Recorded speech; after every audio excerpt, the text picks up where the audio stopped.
Oh, hey there. Good morning, or good day, or good afternoon. This is Laurie Lynnsee, and this is today's Love and Light message from Spirit. Today is Monday, April 27th, and that's a day I know because that's my dad's birthday. I'm here in Seattle in the official dad pad, which is a tiny home that my dad lived in the last, I don't know, maybe 10 years of his life. It's a converted garage area at my sister's house. So as you can see the lovely salmon behind me, I don't know if that's a salmon. Now that I look at it with those fins that are coming off on the side, maybe that's not a salmon. But it's also filled with artwork of my mother's. So there's a painting right there. Well, let's see if I can get my orientation right. Right there is a painting that my mother did. You can zoom in on it, and it's actually, that's a picture of my dad fishing in a float boat. I'm not sure where, if it was in a float boat in Minnesota or if it was a float boat in Washington. And I'm not sure who the other person is. Like, she snapped a picture and then she painted it. Also, let's see if I can turn this around. This is more indicative of my mom's work. Up here, this geranium plant. She loved painting florals. And those of you that know my mom, you know that about her. So I'm here today for this week because we're doing my parents' final burial, and it's going to be at sea, which a lot of people call the Puget Sound the sea or the ocean. It's actually just an inlet. And we're doing it on the ferry today, on the ferry in the town that I grew up in. Of course, I was born in Minnesota, but we moved to this community, and there's a ferry that goes in this town. And so that's what we're doing today at noon, is that we're taking this ferry and then we're putting the ashes into the Puget Sound. And don't worry, it's all legal. It's all been approved for 9 months, I think. I think we started talking about this last summer. Not like what we did at Whitewater State Park. That's all I'm going to say. So I'm going to do a reading today. One is from Angels and Ancestors and the Light Seers Tarot. So I'm going to start with Angels and Ancestors and see what messages, because, my dad is now one of my angels. He's part of my soul family. My mother is also part of my soul family. Listening to Sterling yesterday, he talked about that people in our lives are not necessarily our spirit guides on the other side. And maybe I misunderstood what a spirit guide was. They definitely speak to me every day and offer me advice, and I kind of always experience that as a spirit guide. So what's your definition of a spirit guide?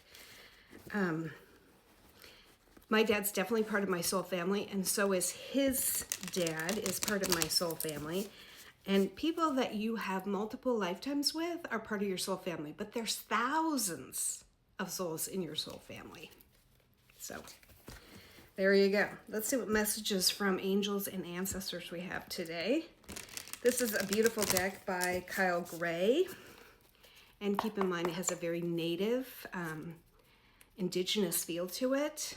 So if you're into that sort of thing, this is definitely one to pick up. I don't get any kickback from it, and I wouldn't expect that. But I'm just saying it's a beautiful deck with a beautiful message. And look, it has a compass on the back of the cards, with an eagle, meaning wise. Or not eagle, sorry, owl. So let's see what message comes through. Let's see how many pop out. And if one doesn't pop out, then I go off the bottom for those of you who've been with me for a while. So I'm really working hard on building my Inner Compass library. And I'm adding classes all the time. Right now, there's 3 classes in there now. There's past life exploration, how to trust your intuition, and the clairs. Definitely check those out. And then the next 3 that are coming are journaling, how to meditate, like beginning meditation or intermediate meditation, and types of meditation. And then the 3rd one is, and I do this all the time, I get on camera and then I blank what the 3rd one is. Spirit says that it'll come to you. I haven't recorded them yet, and I wrote them a week or so ago. So if I haven't read the script in a while, I forget. Plus, I'm working on about 25 other classes right now, which include like tarot with the major arcana and then all the suits. There'll be a class. There's a general tarot class I'm doing, and then one for each of those. One on the pendulum and using your body as a pendulum. Also about central nervous system and how your central nervous system affects you spiritually, all that. Okay, let's see if one more time. Nothing popped out. Mirror Guardian. And look at, she's looking in. Oops, why am I putting those there? She's looking in a mirror. But when I saw this, I immediately thought of the water. Like today we're going to be on the water. Take time to reflect. And well, that's what we're going to be doing today. It's a lot of taking time to reflect. Look at her just gazing in and thinking about the past and, how it's affecting her now. Mirror Guardian. This one I have to look over here. Oh, and I turned right to the Guardian and Messenger page. Mirror Guardian is on 113. 113. Message. Take some time to reflect on your strengths and challenges and how far you've come. Recognize your gifts. Amen to that. Amen to that. Angels accept you just the way you are, even when you are going through something challenging, and they still hold you in the highest esteem.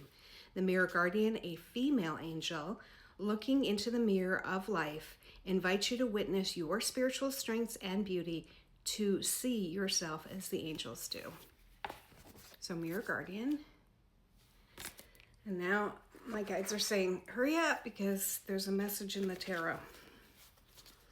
So yesterday we were down in Seattle in the market area, and there was these street preachers. And I've been down there a million times. I lived here for how many years?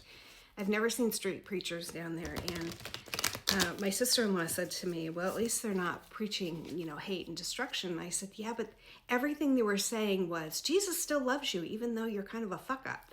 Those are my words. And so that Christian patriarchal view of you are a sinner first in the eyes of God, and that's so not true. It's so not true. And I said, he is preaching hate by saying that, because he's assuming that you've done something wrong. And that's what major religions do, in my humble opinion. That's what they do. They treat you like you are a sinner and that you need to be redeemed in the eyes of the Lord. Guess what? In the spiritual world, we don't believe that there is sin and that we have to go talk to a man to get that all fixed, right? We know that everything we do in our life is about a lesson. It's about learning. And when you make a mistake, you reflect on it and you move on. So I think there's going to be a part 2 to this, because I'm already at 8.5 minutes. And Spirit says it's going to be a little bit longer than that. So I'm going to go ahead and upload this version, or this part. And when I come back, I will have the tarot reading ready for you. So I'll see you in a few minutes.